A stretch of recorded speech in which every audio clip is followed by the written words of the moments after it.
What is up? I am Miguel Antonio, and this is the Live and Create podcast. It's where I interview artists and entrepreneurs about what it means to live a great life and create great things.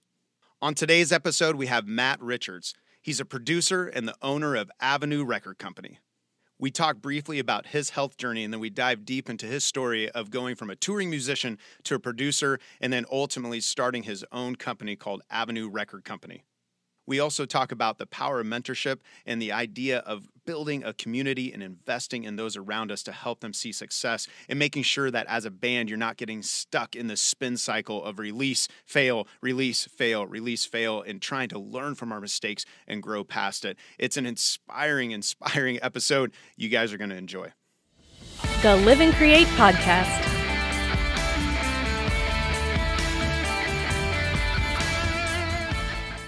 Awesome, man. Well, I look forward to diving into some music stuff, and like obviously just from your background, we can tell that's your world. But I noticed something just looking online that you are on this fitness journey, this health journey, and I'm like a super health nerd. Like I'm literally in between. I'm doing this interview in between workouts right now because I'm such a, a health nerd. And I was curious. It looks like you're doing Beachbody, and I was just curious Has the fitness thing been a part of your life throughout your life, or is this a new thing for you? It's been a part of my life. That's actually a great question. It's been a part of my life for most of my adult life, but it's been in a capacity where it's been more off and on. I'm 41. I don't know if that's something I need to divulge or not, but back when I'm 40, so we're in the 40 club, bro. This is awesome. Man. There we go. I mean, we're basically the same person at this point. Exactly. But yeah, so I mean, back in my late 20s, early 30s, I was doing a lot of gigging, a lot of touring. So I wanted to make sure I was in great shape. Like with most people, I'm married. We have 3 kids, twins that are 8 and a 10-year-old. And Nice. When you get those kids involved, it's being a parent is the best thing that's ever happened to me, but it's probably the worst thing that's ever happened to my physique, if you will. So, put on the parent 15. Yeah, exactly. I did like the parent 30, I think, at one point in my life. So if only. But yeah, so I there's a lot of stigmas and stereotypes that go along with being an engineer, and I think one of those stigmas that most guys get is just kind of being the fat guy behind the board. And I'm not taking shots at anybody. Everybody's got to live their best life how they see fit. But to me, I didn't want to fall into that category because I was falling into that category pretty hardcore. And Gotcha. I just felt like, this is just not who I want to be, so as you stated, I kind of fired it up. My wife and I both are doing the Beachbody thing, and I'm currently awesome. Throwing punches in the 10 rounds workout. Nice. I think lift 4 and 10 rounds are probably my 2 favorite. And they keep my out of shape rear end in shape. So I have no complaints. So in fact, I just did day 4, week 3 this morning. So nice. That's awesome. And it's something that sounds like you said, you and your wife are able to do together is a pretty consistent thing for you guys. Yeah. We don't do it at the same time, but when I leave for the studio, she stays at home with our kids. We homeschool. We actually homeschooled before it was, the thing to do. And you're like so old school, Yeah. like before it was cool. Yeah, now it's just trendy. Yeah, exactly. It's like, you guys are looking for empathy, being at home with the kids all day. You're looking at the wrong place. So no, I'm just teasing. It's a transition for sure. So I definitely feel for people as they make making that transition about this time last year into full-time parenting, full-time teaching. So Right. But she teaches, she's at home. She loves it. That's the life she wants for sure. And she wouldn't have it any other way. So, but all that to say, we keep each other more accountable than we actually do the workouts together. So, I'll get home from the studio and ask her and say, hey, what'd you do today?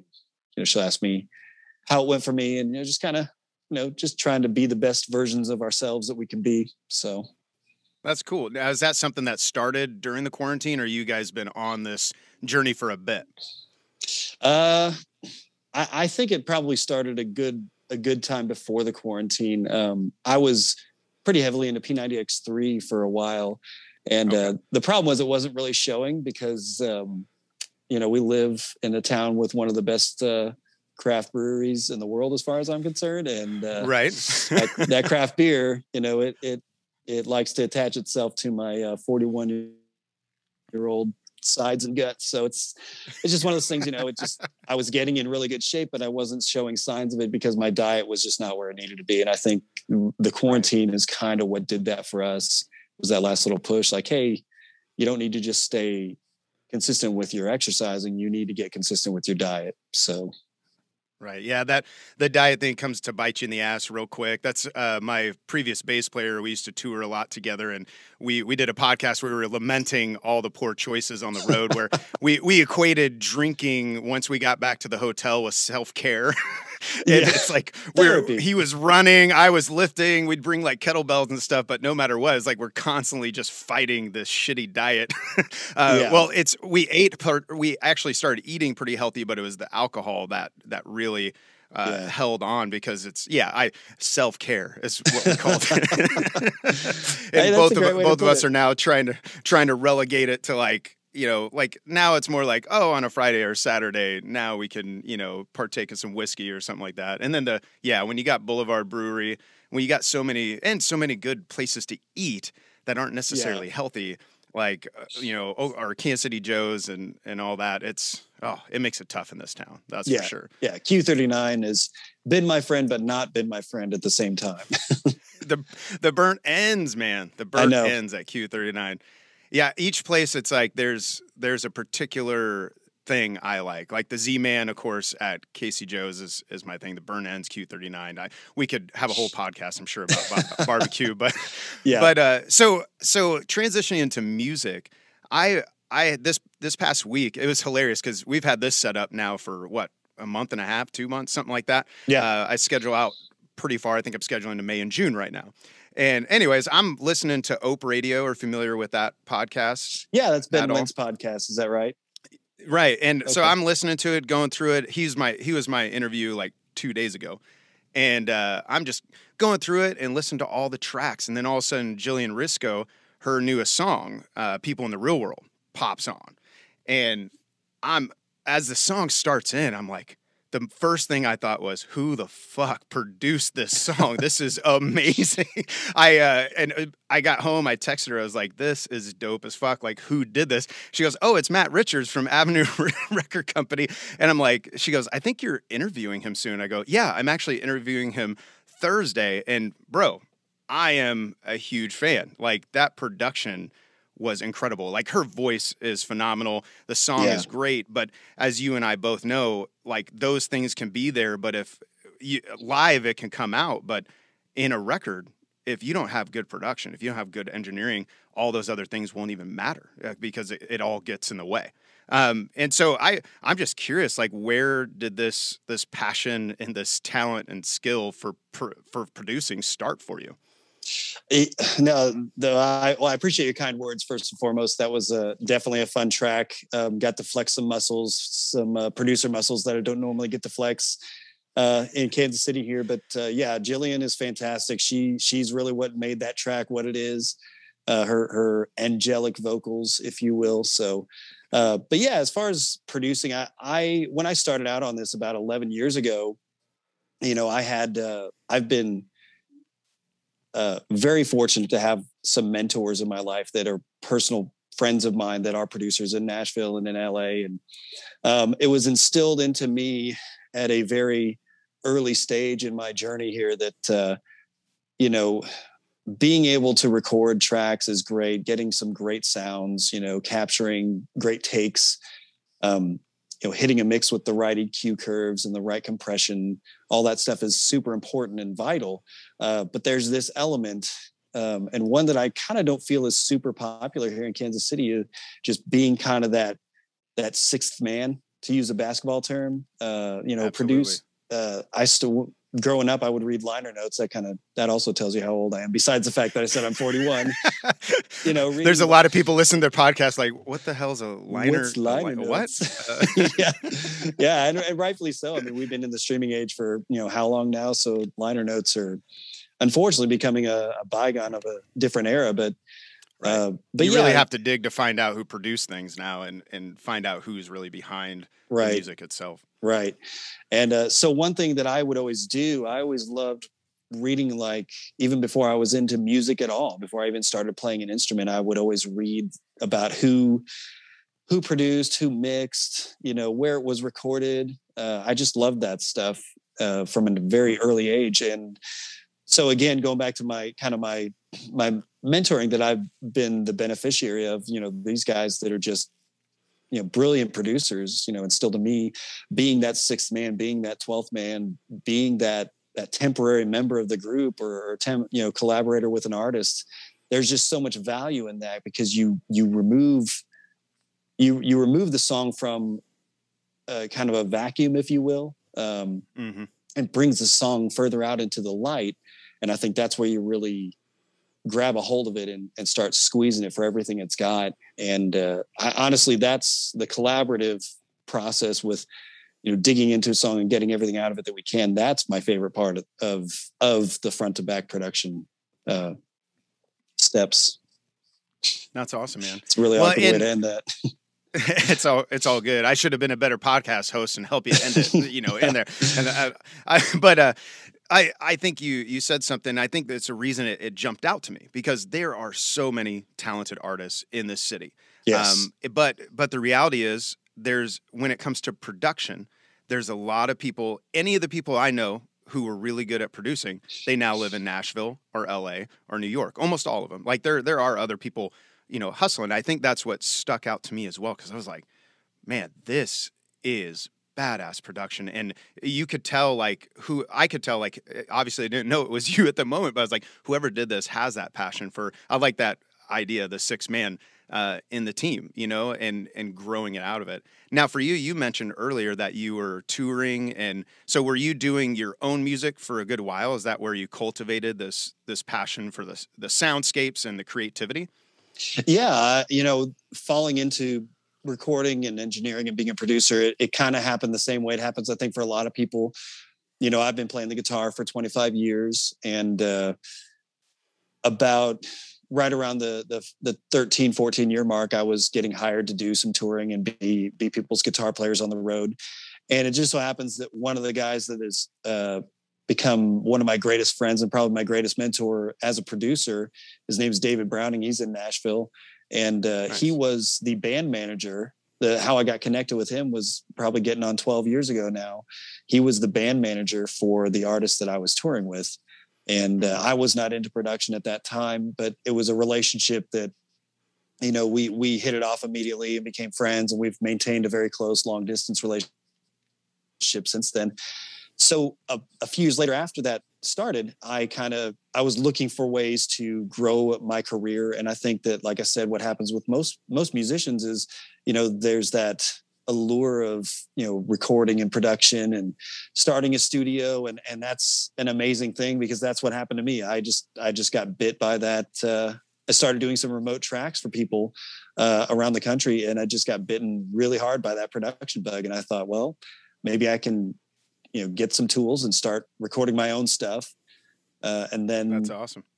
It just led from that to, well, maybe I can record other people's music and produce it, and they can, give me some money for it. And it just kind of grew from there. So that was about 11 years ago or so that happened. And, here we are in the West Bottoms. Nice. So, now, at what point did you decide, like, let's really organize this and create the I keep wanting to put there, but Avenue Record Company? Where did you organize that and start really just pushing what you are building now? I think that happened very early on, actually. It started out the first year or two. I actually have a picture. I should send it to you, if you want to, like, throw it up on a screen, on your screen at some point. But, I should have put my phone on.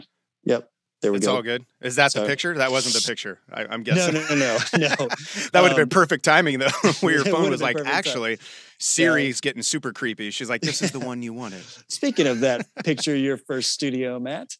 No, that was a friend of mine beeping in. I should have probably put it on airplane mode. I don't know. So I'm sure there are directions in there to do that at some point, but I failed. So it's all good. But yeah, really just a couple years into it, I was like, I want to make this, I want to turn this into something. And it actually started as Hope Studios. And just very, a few years ago, I kind of looked at the name Hope Studios. It's our oldest daughter's middle name. I like the name. There's a background to it, but I won't get into that. But I just kind of thought, there's like a dance troupe in Texas. It's called Hope Studios. And then there's like some kind of a graphic design company in, California. It's called Hope It's like Studios. trying to name a band. You find it, like you get a perfect name, then you find out there's some band in Minnesota that plays like 4 times a year. And you're like, damn it, that's. Well, and that on top of the fact that, Hope Studios doesn't really, beckon to like music production and recording and, working with a producer. It's just kind of, I would actually get a lot of questions like, what's Hope Studios? And so I kind of explained it to him. And so about 3 or 4 years ago, I kind of rebranded to Avenue Record Company. And it just kind of boded a little more appropriately for, being a production studio and, working with artists, recording music, et cetera, et cetera. So. Right. That's awesome, man. Now it seems like you are not just doing records. Like you have like all these different places where you're functioning, like helping. It looks like you're really helping develop bands' entire product that they're putting out with like graphics and video and all that. In researching, was I seeing that correctly? Like you have kind of a multi. I'm missing the word I want, but like a full stop shop kind of deal going on. Yeah, more or less. I would say the one thing I have people that I know that do graphics and graphic design. I definitely would not call myself a graphic design artist. I'm barely able to use clip art. So in that realm, I have some folks that I lean on, fortunately, that are way better at that sort of thing than I am. But yes, video. Actually, video is something I've done for close to 13 years now. I actually started doing video production before I started doing audio production. And for a time, I had a whole separate video production company, and I did some work for some pretty big companies throughout the years. I kind of started segueing and kind of merging the two companies just because I felt like running two companies was taking so much time and energy. There's people that do it all the time and they'd probably like call me a big baby or something, but I just felt like it made more sense. Or they're crying like a big baby somewhere because they're like so burnt out. One or the maybe. other. I just felt like, I don't think I'm smart enough to be able to handle two businesses. So I kind of merged them together under the Avenue Record Company banner and do music videos, do a number of those, a couple every year or a few more, and still do a good amount of corporate video work. But it just seemed like a natural progression with the recording studio to be able to do that sort of thing with the people that I work with.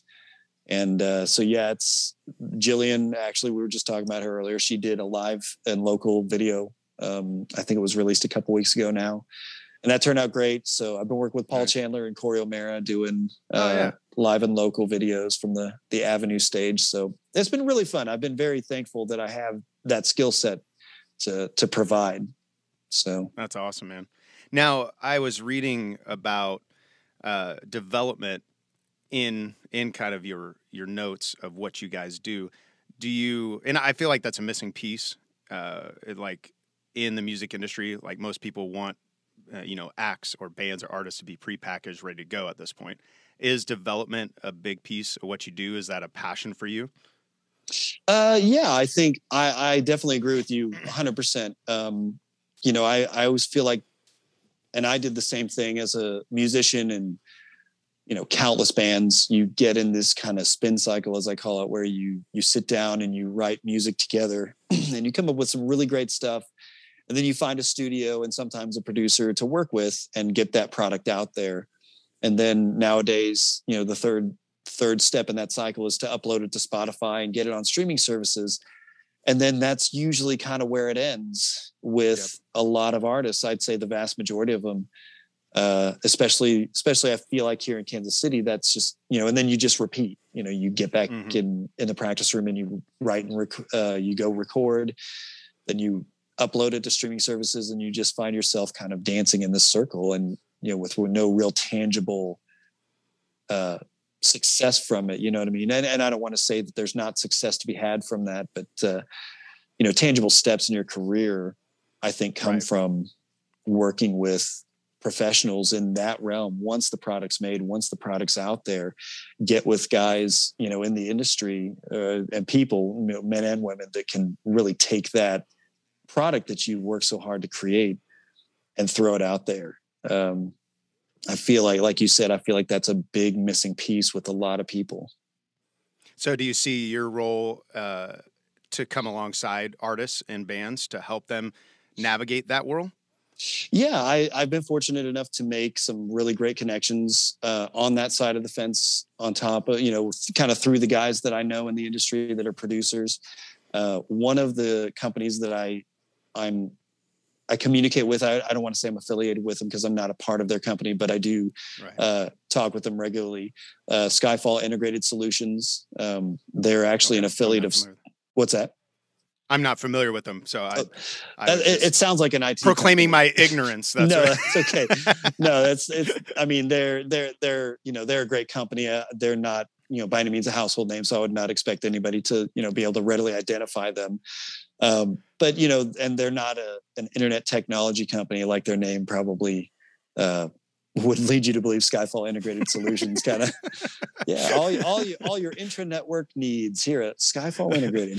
Bands are like, why are we talking to these guys right now? I don't know what's going on. But they're a great company. They work with artists. They do everything from 6 to 8 week long Spotify promotion campaigns where they actually help artists receive real listens from real listeners, non-bot affiliated likes, and that's huge, because that's one piece that I'm getting ready to do 6 releases throughout the rest of the year, right? And I've just been looking. There's just, as you know, there's so many people who just want to take your money and help you do it the wrong way.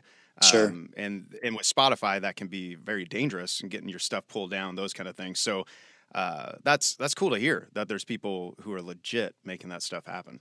Yeah. And they go from, Spotify promotion campaigns all the way to they themselves are actually a subsidiary of Sony Records. So they can actually help a band or an artist become a subsidiary record label themselves of Sony Records. Nice. So they facilitate label signings and label deals with artists. They kind of, as far as that end, the business side, as we all call it, that's really their specialty. So that's awesome, man. Now, you had cited mentors. You've said this a few times throughout the interview. It sounds like mentorship has been huge for you. Is that a piece that drives you to then want to pour in to these other artists?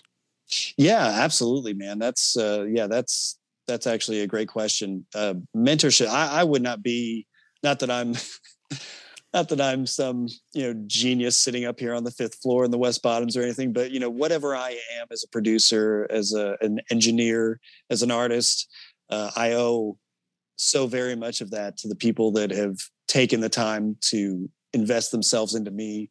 And again, I go back to my buddy David Browning.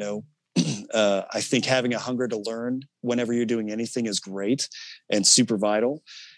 But the problem that I was ran into when I started out on this was you can't ask YouTube videos questions. And you can't say that again. I don't think I understand. That's what you can't ask YouTube videos questions. If you run into a very situational. I see. Okay, I'm with you. Yeah, exactly. I see what you're saying now. Sorry. So learning, using online resources and things like that, that's never something I would discourage somebody from doing, because I think that that's been very important in my growth as well. But like I said, you can't ask YouTube video questions. So having a guy like I had with David and some of the other guys that I've talked with, I'd call them up, year 1, year 2, year 3, I'd call them up with just the most ridiculous, absurd questions, because I'm a total noob and have no idea what I'm doing. But, those guys took the time to really sit down and explain it to me, kind of like I'm 5 and which was very, very important, because, any sort of sophisticated conversations at that point would have been, completely lost on me. So, but yeah, mentorship, those guys have been just a total X factor with my growth. That's awesome, man. Yeah, it's such a powerful thing in life in general. Like, I've had many mentors just in life. as being a good husband, being a good father, those kind of things. But then in art and the people who have come alongside me and helped, there's been people who have been older, people who have been younger, who've just been further in the business. All those kind of things have helped. And I remember I read an interview. The artist will go unnamed, but this person moved to Nashville and, was going to make it big kind of deal and is in the college paper. And he spent like 3 paragraphs explaining how he was a self-made artist and how he had no influences that helped him. And I wanted to stab my eye out reading it because I'm like, bro, like even let's say you had no one helping you, the fact that you learned other people's songs, like even that is mentorship in my mind. It's like if you're going back to some of these greats, they're teaching you how to write a song. And no doubt he had many people on there. And I think there's this misconception of the self-made artist where like you really can't do it without mentors, without a community around you. It's not going to happen. And maybe there is that one, phenom who just somehow barrels his way through or her way through. But anyone I've ever met that's tasted any kind of success, they cite what you're citing, the mentorship, the people who came alongside them, the fact that they humbled themselves to be, put themselves in the seat of the 5-year-old to learn, how do you click here? Do you click there? I don't know what to do right now. Help me out. Sure. And that's awesome that you're wanting to now do the same thing and pour into other people. I love it. Yeah, no, I appreciate that, man. And I think we share a very common thought in that there's so much talent here in Kansas City. And, kind of my goal is to, I guess kind of a subset goal that I have is to, I don't know, whatever enlightenment I can bring to the idea of just working with professionals, inviting people that you can trust into your circle to help you do what you're doing. I think that is, I think with guys in my industry doing what I'm doing, I think with bands that want to find success, I think the more willing you are to open the doors to professionals who are qualified and good at what they do. And not only that, but who are very passionate about what they're doing and what you're doing. I think that is such a vital key to getting out of kind of that spin cycle I was talking about earlier. Yeah. And there's folks, even you mentioned Paul Chandler earlier, where, he was someone that when our band was first starting, came alongside and taught us things. And I've seen him, even following online where he tries to bring in, different acts who have been further down the road to sit down, even, pre-COVID, sit down at a coffee shop to where people could just pick their brains and hear what they've learned on the road. And I think the more we can do that as a community in Kansas City, the better off all of us are. And for me, I love Nashville. I love LA.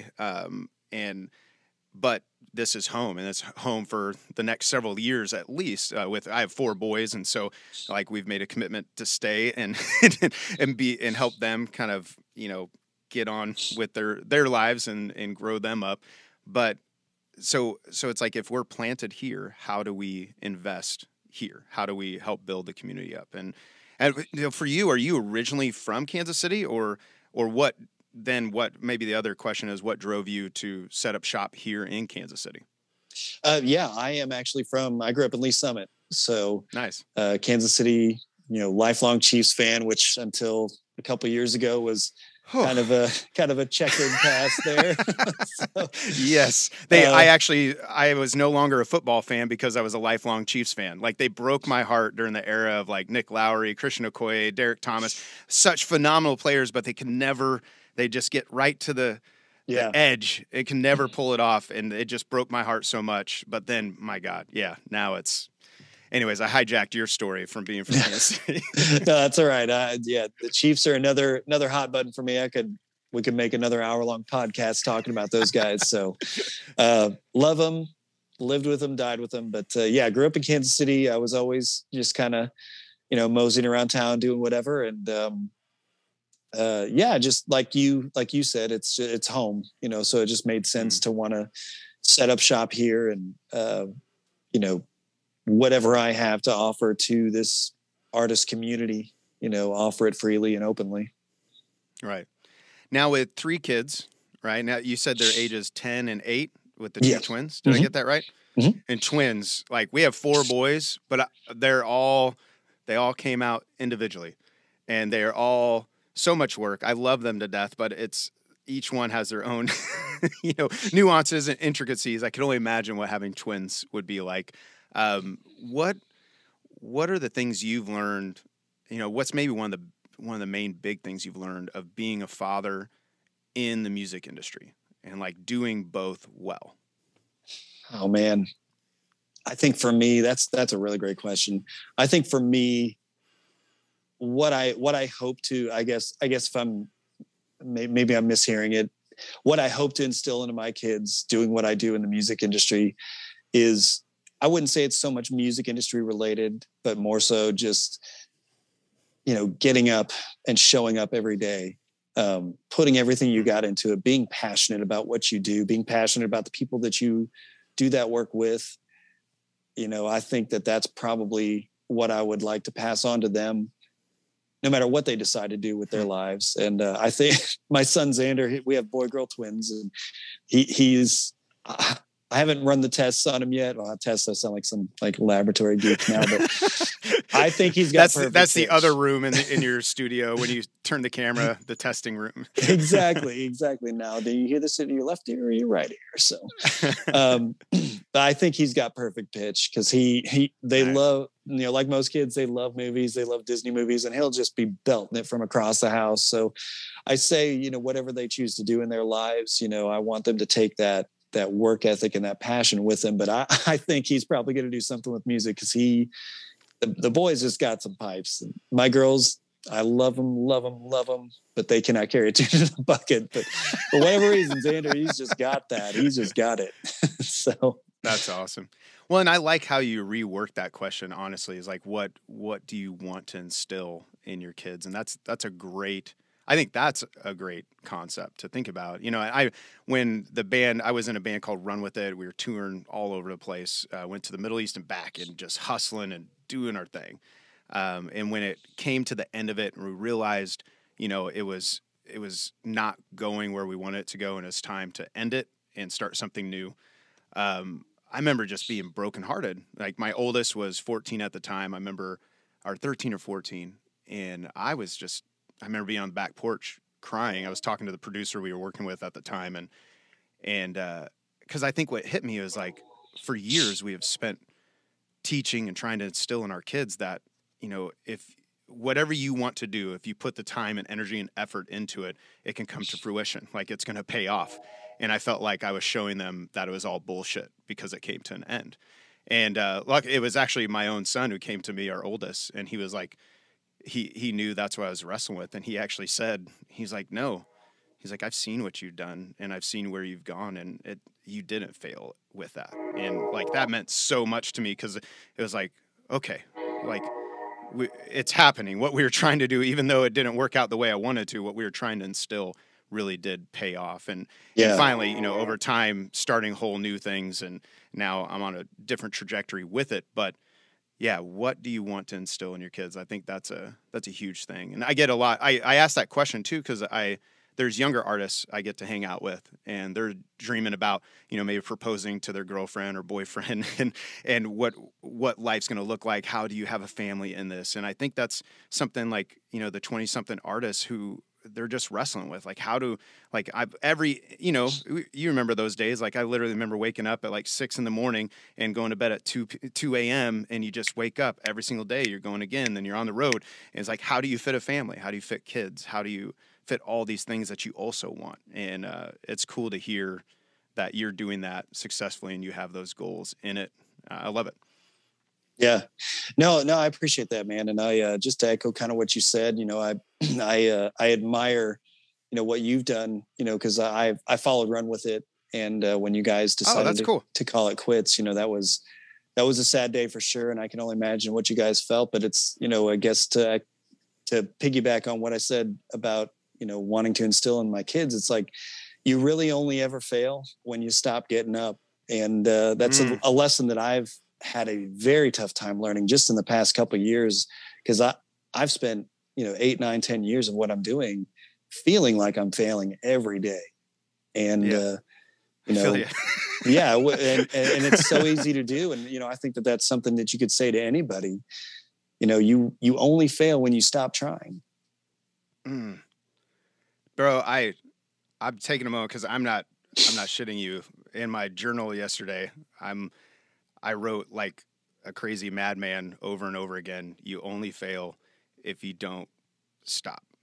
Like, you only fail. I just want to bring it up because it's almost exactly, exactly what you're saying. It's hit me because as I'm starting these new endeavors, I'm feeling that like all the time. And you, that's crazy that you said that. That's so weird. Sorry, I'm being really unprofessional looking through all this, No, but it's I all guess right. it's not even my, and maybe I needed to write it more because I can't even remember the exact words, but I said, the only way you fail is if you quit. If we keep going, the past only becomes lessons. And I literally just kept writing, the only way we fail is if we quit. If we keep going, the mistakes simply become lessons. And it's like I needed to tell myself that over and over again. And God, in this industry, because you can be on the height of it. I have friends who, like, they had their biggest moments and then everything falls out from underneath them. They get trapped in a contract, all the pitfalls that you can live in. But in reality, if you keep getting back up, you're going to find a new way. Not in the spin cycle. You don't want to keep doing the same exact thing. You want to Right. learn from it and grow and adjust. I think that's a key because I think I just kept hitting the wall for a season of my life. Yeah. But how do you make those shifts and that adjustment? So that's huge. Thanks for humoring me on that. But No, that just no worries. when you said that just hit me because it literally, I was just diving deep into that yesterday of wrestling with that, man. That's huge. Whew. No, I agree. I agree. And it's, thinking back, it's like, that's something I've heard throughout my life for quite a long time. But like I said, just in the past year or two, it's something that I finally realized kind of what that really means. And like you said, it's not getting up and continuing to do the same thing over and over that doesn't work. It's about making the adjustments. Going back to sports, baseball is probably the quintessential example of like a game of adjustments. Right. Hitters that hit 300 their whole career, they don't hit 300 because they're just that good at taking swings at a ball. They're that good because they make these adjustments that make them someone you can't pitch to. And so these constant tweaks and adjustments and trying new things. Sometimes you got to try 10 new things to find that one that worked. So I always joke in the studio, I have to have 10 bad ideas before I have one good one. And maybe that makes me sound like a chump of a producer, but that's what I think it takes. I've often said that about songwriting where I'm like, for every 10 songs, maybe one might be a good nugget. And sometimes it's just like the chorus you pull from that nugget and you write a whole other song and it goes through another 10 song cycles. And it's like you have to keep massaging it, working it, and then getting feedback. And that's why I love the relationship with producers. And are you familiar with Josh Gleave at all? I know of him through Jillian. I know she worked with him a few times. And so, yeah, I don't think I've ever met him though. Yeah, he's a great friend of mine and helped us produce. He helped produce, really run with it. He was the sixth man behind almost everything we were doing. He became a very trusted partner in that endeavor. And man, I don't think we would have made those steps without having that input and that feedback and the, hey, why are you doing that? That sounds horrible. Here's a better we had a close enough relationship. We could just start talking like that to each other where he's like, but if you did this would be better. And then I'd argue and say he's wrong. And then we try it and then find out he's right, and those kind of things. Yeah. No, I've had those moments too with bands where, I've gotten the answer before, if I've suggested something or, offered up an alternative to something that was going on in a song, this is the way we've always done it, has sometimes been the answer I've gotten. And, to me, that is, I think in any industry, that's kind of one of the most dangerous things you can say. This is the way we've always done it. So, and thank God throughout human history, that's a mentality that has, not been adopted in large part by some pretty great people, that we've happened upon some amazing things as far as humanity is concerned, just because people were willing to say how we've always been doing it isn't good enough. So absolutely. Well, we in the band we had to adopt. It's actually once we started working with Josh. Like, we're all strong personalities. I'm a very strong personality. I have an idea of what I want. And we literally found out that we could argue about an idea for an hour, or we would just try everyone's idea and then decide after it, because we would spend and waste so much time where finally we had 3 different ideas. Okay, let's try each one and get feedback and actually see. And man, saved us so much time. I think it helped us create a much better product in the long run. So, oh, sure. That's huge. When you buy into that best idea wins mentality, it doesn't matter whose it is. It doesn't matter where it came from. If it's a great idea, it's a great idea. And I think you can really create some amazing music when you look at it from through that lens. Yeah, absolutely, man. Now, thinking of like the 20-something artist, or maybe even younger, whatever, they're first starting out and they're wanting to figure out the next steps. What's one of the biggest pieces of advice you'd want to say to them if you got to sit down with coffee with them? Yeah, that's an excellent question. I'd say the best piece of advice would actually be 2 pieces of advice, if I can cheat here. Absolutely. The first one would be, find people who have done what you've done, or who have done what you're wanting to do, and attach yourself to them on any capacity possible. If they're willing to full on mentor you, let them do that. If there's somebody that you can just call up and have a conversation with once or twice a month, once every couple of months, do that. But find people, kind of going back to my own life, my own experience. I was fortunate enough to find a few people that were way smarter than me. So that would be, I guess, in a nutshell, just find people that are doing what you're wanting to do, and find people that are smarter than you are, because there's so much benefit from that. And then the second piece of advice, I would say, never stop learning. Even 11 years into this, I'll pull up, one of the numerous YouTube channels that I subscribe to, for music production or mixing or whatever. And even if it's a topic that I've watched 1,000 videos on, I'll pull something up and I'll watch it, because you just never know what you're going to learn until you hit play in that circumstance. You know what I mean? So there's just so much information out there. And you do have to be careful, but that thirst for knowledge, I think, is probably almost as crucial as finding people that can help you. That's awesome. And I remember when I was younger, I had this fear of almost learning the wrong thing. So I only wanted to go to like certain, sources.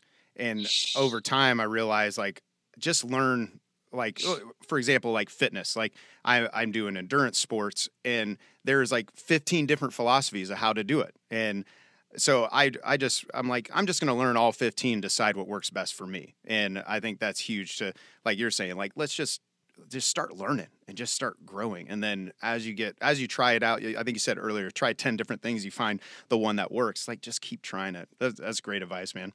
When you think of living a great life, like, I'll transition to the last 2 questions for us. For you, how would you define living a great life right now? I would define it as, again, kind of 2-faceted here. Loving and being passionate about the people that you're with and around. Like for me, that's my family. Being a dad is my only regret with being a dad, is that I waited until I was 30 to be a dad. And that's literally the only downside to being a father. And so, my wife, we've been married, what'll be 17 years in June. So that's awesome. Loving the people you're with, being passionate about them, being passionate about what they're doing with, even if with just my kids, playing Minecraft, listening to my son pace around the room for 20 minutes and talk about Minecraft, just loving that. And, I know that. Being excited about that with them. And then, on top of that, secondary to that would be, the same thing, loving and being passionate about what you're doing, even when it's not fun. Because sometimes, as much as I love this, sometimes it's not fun. And, but I always tell myself the worst day working this job I guess I should say, I've kind of created this job, but my worst day in the studio here is better than just about any other day, any other best day I could have, really doing anything else. So, keeping that outlook, I think that those two things will lead to living a very fulfilled life. That's awesome. We talk about mentors a lot back in my mid-20s. It was a mentor who was much further down the road in the music world, and he actually said that exact thing to me. He's like, because I was roofing houses at the time, doing all sorts of stuff just to make ends meet. And he's like, just remember, let this all sink in how you feel right now, because your worst day when you get to where you want to be is going to be much better than your best day doing what you're doing right now. And God, that proves true. But that's awesome, man. Loving and being passionate about the people and the things you're doing. That's huge. When you think about creativity, how would you right now in your life define creating great things? Oh man, that's a really great question. How would I define creating? I might ask if you could elaborate on that a little bit, if you don't mind. That's a good question. But part of me wanted to keep the questions very open. Like for me, the only way I can think to answer is like right now I'm striving for consistency. So I would define creating something great right now as simply just I'm trying to build systems of consistency, because after the band ended and all that, I was in this consistent realm of creating constantly. Like even I would be on the tour in the tour van, writing and working. And I lost that consistency. And so for me right now, if I can get to the end of 2021 and look back and say, I wrote consistently and I found that right system to get back to that, I will feel like, oh, that's a great thing. And that's why I say right now too, because I have a feeling after I get that baseline again, then I'm going to probably define it by something else, in the years to come. But sure. I don't know if that helps or not. It does actually define creating great things. Yeah, no, it absolutely does. And this may be an answer to the question, this may not, but what you said made me think of kind of how I view creating. And I think for me, creating great things stems from, it's a pretty simple mindset, but just everything that I do in the studio, every time I work with an artist and we release new music, I want it to be the absolute best thing that has ever come out of the studio. And then when the next project comes down the pipe, I want that to be the best thing. And so this constant, to use a word you used, consistent stair step of always bettering what I'm doing, always being better than past me. So I don't know if that answers the question or not. I think that's great. And purposely, I love philosophy of all things, really. And I was hoping to keep these things open-ended to where you can take them really where you want them. And I think that's great. And in this world, I think consistency is such a huge thing. And obviously from the products you guys are putting out and helping other people create, that's happening. So that's awesome to see, man. I love it. Thank you. I appreciate that, man. Well, thanks for making the time, and I'm inspired, man. And I hope you enjoyed it. So, yeah, you said you're releasing music soon, so I'm very excited to hear what you and Josh have been working on. And I'm looking forward to 2021. It's started off as a weird year, but I'm very excited about it. So. Thank you for listening to the Live and Create podcast. If you like what you heard, make sure you subscribe and leave a comment or a review. The Live and Create podcast.